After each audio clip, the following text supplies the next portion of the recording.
Morning. आज हम पढ़ेंगे अध्याय 10 के द्रव के तापीय गुण के कुछ वस्तुनिष्ठ प्रश्न। जैसा कि अभी तक हमने चैप्टर 6 का भी देखा वस्तुनिष्ठ प्रश्न, 7 का, 8 का, 9 का भी देख लिया है। अब ये है 10 चैप्टर का। ठीक है, ये वस्तुनिष्ठ प्रश्न हाफ ईयरली की पॉइंट ऑफ व्यू से बहुत ही ज़्यादा इंपॉर्टेंट है, तो इसकी एक भी क्वेश्चंस को आप स्किप ना करें और ध्यान से पढ़ें, है ना। चलिए, सो लेट्स स्टार्ट। अध्याय 10 द्रव के तापीय गुण। ठीक है, वस्तुनिष्ठ प्रश्न।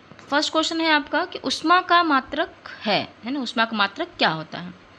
तो 4 ऑप्शन है आपके पास और आप ट्राई करें कि आंसर करने को कि क्या आप आंसर कर पाते हैं या नहीं, है ना।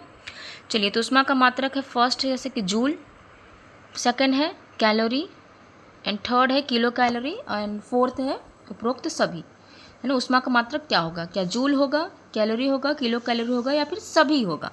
क्या होगा? ठीक है, तो थोड़ा सोचिए आप और बताइए कि ऊष्मा का मात्रक क्या होगा। जैसे कि आपको पता है कि ऊष्मा का मात्रक जूल भी होता है, कैलोरी भी होता है और किलो कैलोरी भी होता है। तो इसका करेक्ट आंसर इज डी, उपरोक्त सभी। चलिए नेक्स्ट क्वेश्चन है आपका कि परम शून्य ताप वह ताप है जिस पर, है ना, जिस पर क्या? ये 4 ऑप्शन है आपके पास। जिस पर अणुओं की गतिज ऊर्जा शून्य हो जाती है, या गैसों का आयतन शून्य हो जाता है, या फिर सी गैसों का दाब शून्य हो जाता है, या उपरोक्त सभी। क्वेश्चन है आपका कि परम शून्य ताप वह ताप है जिस पर क्या, कि वह क्वेश्चन नंबर ये ऑप्शन ये है कि अणुओं की गतिज ऊर्जा शून्य हो जाती है, या गैसों का आयतन शून्य हो जाता है, या सी गैसों का दाब शून्य हो जाता है ना। क्या होगा करेक्ट आंसर?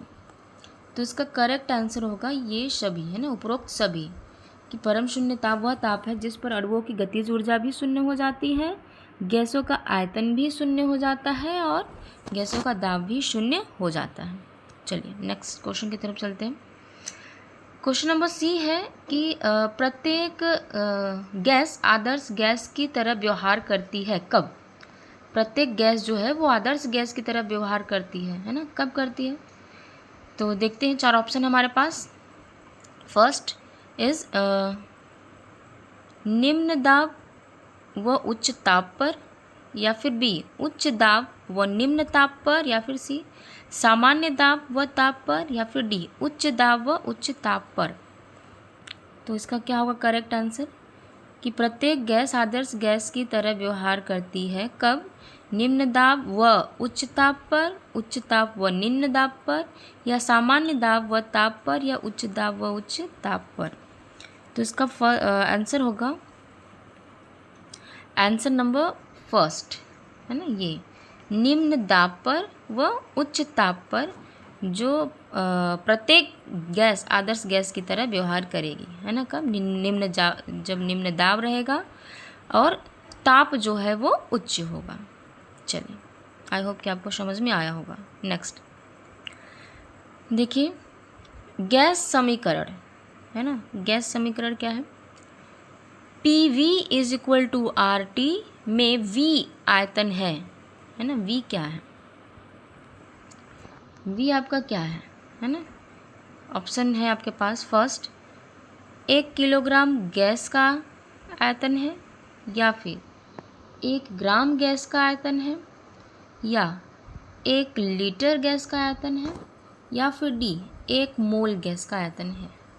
गैस समीकरण आप जानते हो, आदर्श गैस समीकरण PV बराबर RT जो होता है, उसमें जो V आयतन है वो किसका आयतन है? 1 किलोग्राम गैस का, या 1 ग्राम गैस का, या 1 लीटर गैस का, या 1 मोल गैस का आयतन, किसका आयतन है? ठीक है, तो आपका करेक्ट आंसर है ये सी, डी नंबर, 1 मोल गैस का आयतन है। चलिए नेक्स्ट आगे बढ़ते हैं। क्वेश्चन नंबर 4 की तरफ 4 कंप्लीट हो गया, 5 की तरफ बढ़ते हैं और देखते हैं कि इसका करेक्ट आंसर क्या होगा। चलिए, पानी का त्रिक बिंदु है ना। पानी का त्रिक बिंदु है, क्या है क्या है पानी का त्रिक बिंदु? ए 273.16 केल्विन, या बी 273.15 केल्विन, या सी 273.16 डिग्री सेल्सियस, या फिर डी 273.15 डिग्री सेल्सियस। यहाँ पे मिट गया है, यहाँ पे होगा आपका 273.15 डिग्री सेल्सियस, है ना, डिग्री सेल्सियस होगा। ठीक है, तो इसका करेक्ट आंसर क्या हो जाएगा? देखिए, तो पानी का त्रिक बिंदु है, तो पानी का त्रिक बिंदु होता है आपका, पानी का त्रिक बिंदु होता है 273.16 केल्विन। क्या होता है? 273.16 केल्विन। यह पानी का त्रिक बिंदु है। ये बहुत ही अच्छा क्वेश्चन है, ये आपको लर्न ही होना चाहिए, है ना, याद रहना चाहिए। अगर ये सारे क्वेश्चन आप नहीं भी याद कर पा रहे हो, अगर सिर्फ वीडियो ही देख रहे हो, फिर भी आपको इसका आंसर याद हो जाएगा। चलिए नेक्स्ट, निम्न में से किस पदार्थ की विशिष्ट ऊष्मा धारिता, है ना, सबसे अधिक होती है? स्पेसिफिक हीट कैपेसिटी किसकी सबसे अधिक होती है ना? तो निम्न में से किस पदार्थ की विशिष्ट ऊष्मा सबसे अधिक होती है?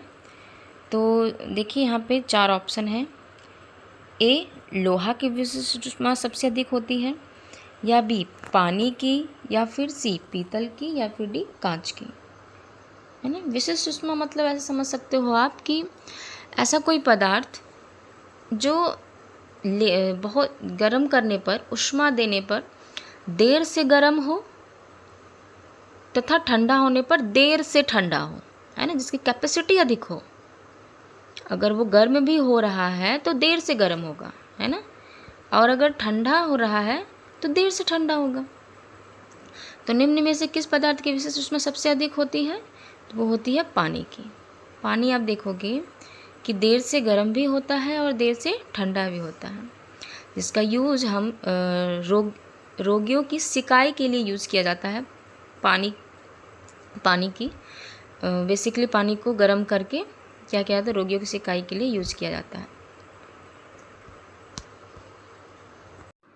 हाँ, रोगियों की सिकाई के लिए गर्म पानी की बोतलों का यूज़ किया जाता है ना, क्योंकि गर्म पानी की विशिष्ट ऊष्मा सबसे अधिक होती है ना, ऊष्मा की अधिक मात्रा उसमें निहित होती है। अतः सिकाई के समय पानी धीरे धीरे ठंडा होता है, जिसकी वजह से रोगी की सिकाई अच्छे से हो जाती है। और कहाँ यूज होता है पानी का? स्वचालित वाहनों को रेडिएक्टरों में भी शीतलक के रूप में हम पानी का उपयोग करते हैं। क्यों? क्योंकि इसकी विशिष्ट ऊष्मा सबसे अधिक होती है, पानी की विशिष्ट ऊष्मा सबसे अधिक होती है। तो इसका करेक्ट आंसर होगा आंसर बी। चलिए नेक्स्ट, सेल्सियस पैमाने पर परम शून्य ताप होगा, है ना, सेल्सियस पैमाने पर परम शून्य ताप क्या होगा? तो देखते हैं कि सेल्सियस पैमाने की बात कर रहा है, तो हमारे पास ये 4 ऑप्शन हैं। ऑप्शन नंबर ए है 0 डिग्री सेल्सियस, या बी -273 डिग्री सेल्सियस, या फिर सी 100 डिग्री सेल्सियस, या फिर डी -273.16 डिग्री सेल्सियस। तो इसका तो आंसर आपको पता ही होगा, है ना। ये जो है सेल्सियस पैमाना, परम शून्य ताप, उसका करेक्ट आंसर होगा -273.16 डिग्री सेल्सियस। चलिए नेक्स्ट, कैलोरी मापी बनाई जाती है, किसकी बनाई जाती है? 4 ऑप्शन है। कैलोरी मापी बनाई जाती है ए, चांदी का, या फिर बी, जस्ते का, या सी, शीतलक का, या फिर डी, तांबे का। कैलोरी मापी किसकी बनाई जाती है ना? तो कैलोरी मापी जो बनाया जाता है उसका आंसर है डी नंबर, तांबे का। कैलोरी मापी किसका बनाया जाता है? आंसर नंबर डी, तांबे का बनाया जाता है कैलोरी मापी। चलिए नेक्स्ट की तरफ चलते हैं। अब हमारा अगला क्वेश्चन है क्वेश्चन नंबर 9 कि निर्वात में ऊष्मा का स्थानांतरण होता है। निर्वात में ऊष्मा का स्थानांतरण होता है किसमें? ऑप्शन है आपके पास, चारों ऑप्शन है।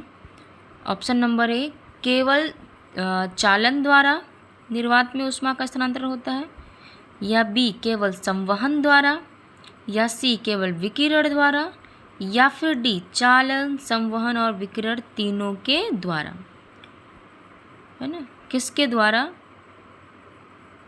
ऊष्मा का स्थानांतरण निर्वात में होता है।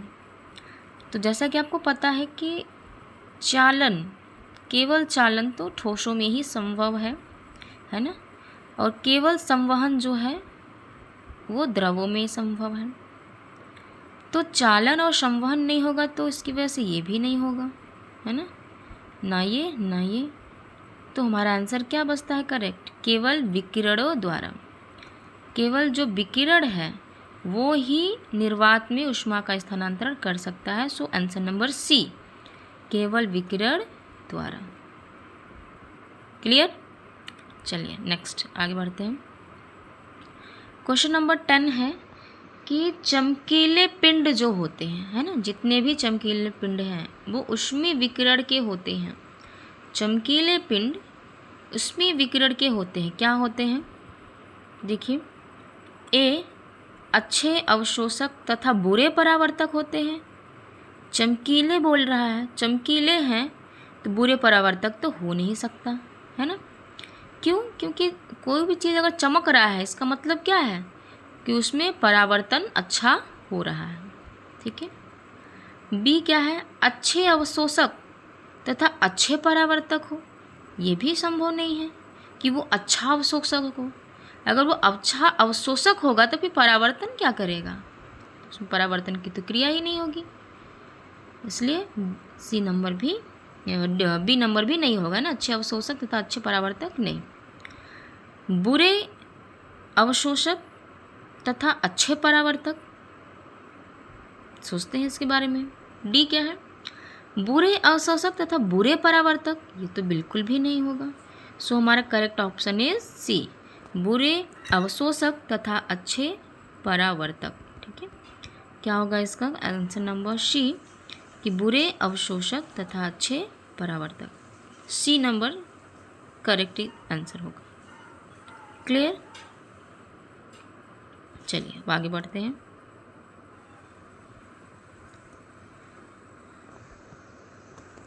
इलेवन नंबर क्वेश्चन क्या कहता है? 11 नंबर क्वेश्चन देखिए कि एक आदर्श कृष्णिका की अवशोषण क्षमता ए लैम्डा का मान कितना होता है ना।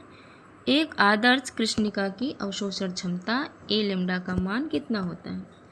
ए है अनंत, बी 0, सी 1 या इनमें से कोई नहीं। एक आदर्श कृष्णिका की अवशोषण क्षमता कितना होता है, उसका मान कितना होता है। ठीक है, ये हमें ज्ञात करना है। तो एक आदर्श कृष्णिका की अवशोषण क्षमता ए लैम्डा का मान होता है answer number C 1। 1 is correct answer. Okay, चलिए नेक्स्ट आगे बढ़ते हैं। फ्रॉनहोफर रेखाओं का कारण है। जो फ्रॉनहोफर रेखाएं होती हैं उनका कारण क्या है ना। इसमें भी 4 ऑप्शन दिए हुए हैं। सो आप ध्यान से इसको देखिए और समझिए कि क्या होगा। ए है उत्सर्जन स्पेक्ट्रम, या बी अवशोषण स्पेक्ट्रम, या सी बैंड स्पेक्ट्रम, तथा डी सतत स्पेक्ट्रम। क्या होगा? तो फ्रॉनहोफर रेखाओं का कारण है बी अच्छे स्पेक्ट्रम।